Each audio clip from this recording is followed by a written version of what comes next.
Hola, buenas noches, gusto saludarles. En esta oportunidad vamos a hablar un poco acerca de la línea del tiempo de C++. Para iniciar con esta línea del tiempo tenemos que saber primordialmente qué es C++. C++ es un lenguaje de programación de los más influyentes, quizás el más influyente y ampliamente utilizado en el desarrollo de sistemas, software, videojuegos y aplicaciones. Su historia abarca décadas de evolución, iniciando su desarrollo desde 1979 hasta la actualidad. Durante todas estas décadas sufrió diversos cambios, diversas versiones, ampliaciones, entre muchas otras cosas que veremos a continuación. Iniciemos. En el año 1979, fue creado por Bjorn Strostrup en los laboratorios Bell de AT&T, buscando combinar las características del lenguaje C, que ya era utilizado por ellos, con la programación orientada a objetos.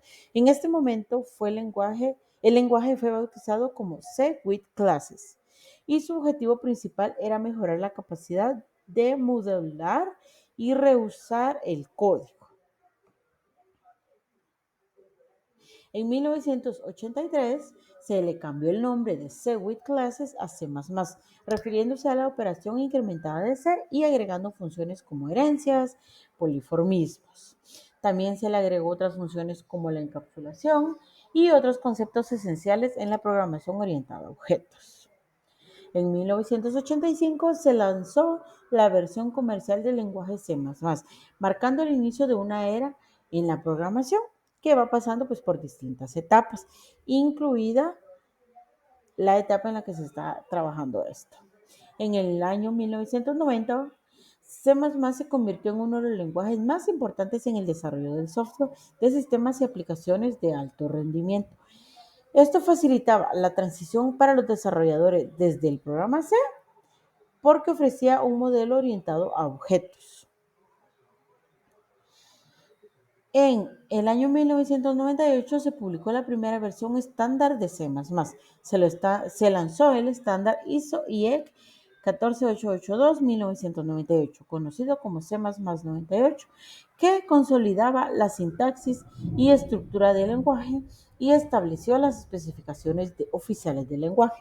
En esta versión también se estableció la biblioteca estándar STL, que incluye estructuras de datos como vector, map y otros algoritmos genéricos que ayudaron a los desarrolladores a escribir código más fácilmente. En el año 2000. En el año 2000 se surgió pues una necesidad de actualizar este programa. En esta década C++ comenzó a enfrentarse a ciertos desafíos, especialmente el riesgo de quedarse obsoleto ante la aparición de nuevos lenguajes de programación como Java y C. Estos lenguajes ofrecían muchas características modernas, como la sintaxis un poco más sencilla, la administración automática de la memoria, la portabilidad de los ejecutables, de diversas bibliotecas, entre muchas otras opciones, como por ejemplo la actualización, todo. Y C++ comenzó a percibirse como un lenguaje difícil de aprender y de usar correctamente, también un lenguaje difícil de entender, en parte debido a la falta de actualizaciones y la complejidad de su manejo de memoria. En 2011 surgió el retorno de C++. En este se realizó una actualización. Se lanza C++ 11. En esta versión se agregaron características para intentar ponerlo al nivel de los lenguajes modernos. C++ 11 introdujo mejoras importantes como las funciones lambda, la deducción automática de tipos auto, punteros inteligentes, programación concurrente y paralela, entre otros.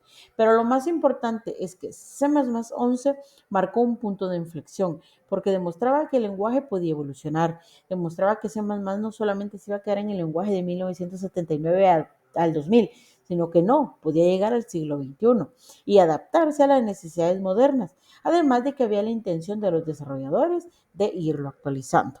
A partir de este momento, en 2011, el comité decidió adoptar un ciclo de lanzamientos.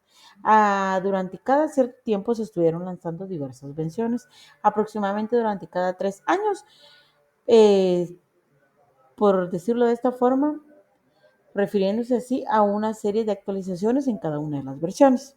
En el año 2014, 3 años después del 2011, se lanzó C++14. Este se centró en corregir errores del C++11, como mejorar la deducción de tipos y agregar la funcionalidad std MacUnit. Luego tuvimos 3 años después el C++ 2017. Este agregó características más avanzadas como std opcional, std variant, paralelismos en la STL y estructuras de datos adicionales como stdn. Posteriormente, en el año 2020 se lanzó C++20, ¿verdad? 3 años después, que fue una actualización que incluía algunas características nuevas, como algunos conceptos, módulos, rutinas, range y expresiones regulares en la biblioteca central. Estas características acercaron a C++ a otros lenguajes mucho más modernos, sin sacrificar su rendimiento y su control de bajo nivel, haciendo que este lenguaje siga siendo hoy en día uno de los lenguajes más importantes. Recordemos que después de 2020 también se lanzó el C++ 2023. Este también tuvo alguna serie de mejoras prácticas. No es una actualización tan estricta, tan grande como la 2020, pero sí incluye algunos aspectos que hacen que la programación en C++ sea mucho más fácil. Incluye la ampliación de algoritmos, incluye algunas mejoras en la biblioteca y lo que mencionábamos, ¿verdad? Actualmente C++ sigue siendo uno de los lenguajes de programación más relevantes y de los más utilizados a nivel mundial para desarrollar diversos productos que son necesarios en la tecnología. Eso ha sido todo. Muchísimas gracias.